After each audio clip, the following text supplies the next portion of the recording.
मुझे याद भी नहीं कब से ये शीशा मेरे कमरे में पड़ा है। माँ कहती हैं ये नाना के घर से लाया था, पुराना, लकड़ी के काले फ्रेम वाला, इतना भारी कि कोई उसे दीवार से उतारने की हिम्मत नहीं करता। लेकिन मुझे हमेशा इससे अजीब सा लगाव रहा है।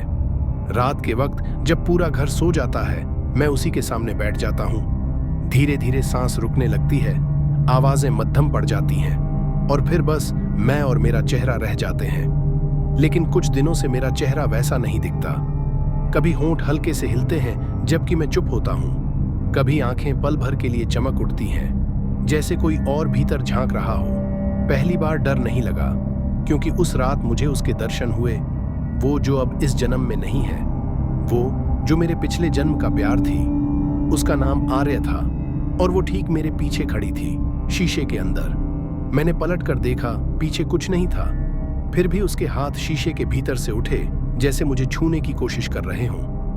आंखों में वही गहराई, वही मुस्कान। मुझे याद किया, उसकी आवाज सीधे मेरे मन में गूंजी। मैंने सर हिलाया, आंखों से आंसू बह निकले।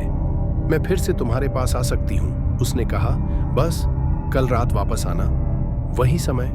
उसके बाद शीशे की सतह पर दरार सी उभरी, जैसे किसी ने अंदर से उंगली चलाई हो। धीरे धीरे वो दरार एक आकृति में बदल गई। दो आकृतियां, एक मैं था और एक आर्या। लेकिन जैसे जैसे मैं देखता गया, वो आकृतियां हिलने लगी, जैसे कोई फिल्म रिवाइंड हो रही हो।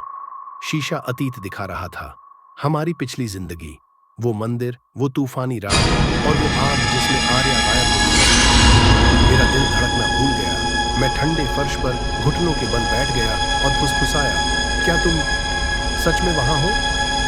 आर्या मुस्कुराई, मैं हमेशा यहीं थी, बस तुमने देर से देखा। उसके बाद शीशा काला पड़ गया। मैं अकेला रह गया, अपने ही धड़कते दिल की आवाज के साथ। लेकिन अगली रात जब मैं लौटा, शीशा फिर जिंदा था, और इस बार उसने सिर्फ अतीत नहीं दिखाया, उसने कल दिखाया।